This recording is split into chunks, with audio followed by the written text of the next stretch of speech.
أعوذ بالله من الشيطان الرجيم بسم الله الرحمن الرحیم وصلی اللہ علی النبی الأمی۔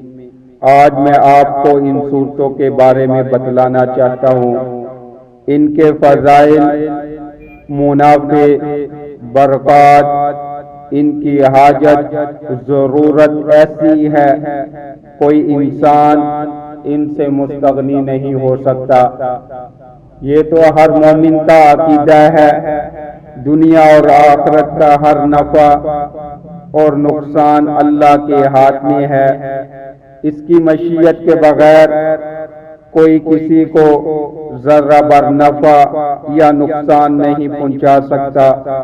تو دنیا اور آخرت کی تمام آفات سے بچنے کا ایک ہی ذریعہ ہے، انسان اپنے آپ کو اللہ کی پناہ میں دے دے۔ ان صورتوں کے اندر اسی بات کی تعلیم دی جا رہی ہے۔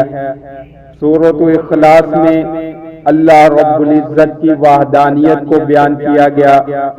سورۃ فلق میں دنیاوی آفات سے اللہ کی پناہ مانگنے کی تعلیم ہے۔ سورۃ الناس میں اخروی آفات سے بچنے کی تعلیم دی جا رہی ہے۔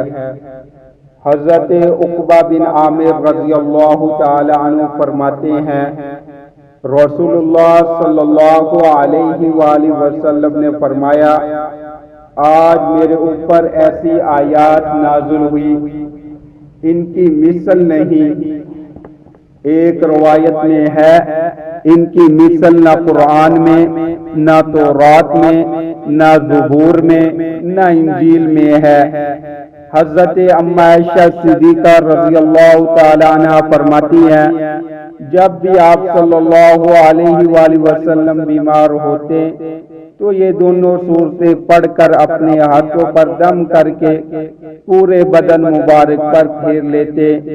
پھر جب مرض وفات میں آپ صلی اللہ علیہ وآلہ وسلم کی تکلیف بڑھ گئی تو میں یہ صورتیں پڑھ کر آپ صلی اللہ علیہ وآلہ وسلم کے ہاتھوں مبارک پر دم کر دیتی تھی، اور آپ صلی اللہ علیہ وآلہ وسلم ان کو تمام بدن مبارک پر پھیر لیا کرتے تھے۔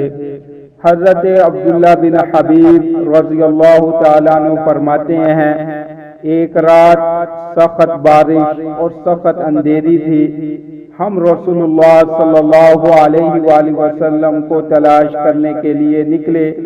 جب آپ صلی اللہ علیہ وآلہ وسلم کو پا لیا تو آپ صلی اللہ علیہ وآلہ وسلم نے فرمایا، کہو۔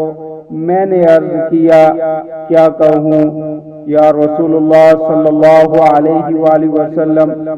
آپ صلی اللہ علیہ وآلہ وسلم نے فرمایا، قل هو اللہ احد اور معوذتین پڑھو، جب صبح ہو اور شام ہو 3 مرتبہ پڑھنا تمہارے لیے ہر تکلیف سے امن میں ہوگا۔ آپ صلی اللہ علیہ وآلہ وسلم نے ارشاد فرمایا، جو صبح اور شام قل هو اللہ احد، سورۃ فلق اور سورۃ الناس پڑھ لے، اس کو ہر بلا سے بچانے کے لیے کافی ہے۔ حضرت عتبہ بن عامر رضی اللہ تعالیٰ عنہ فرماتے ہیں، آپ صلی اللہ علیہ وآلہ وسلم نے فرمایا کہ تم کو 3 صورتیں بتلاتا ہوں، سونے سے پہلے ان کو ضرور پڑھ لیا کرو۔ وہ قل هو اللہ اور معوذتین ہے۔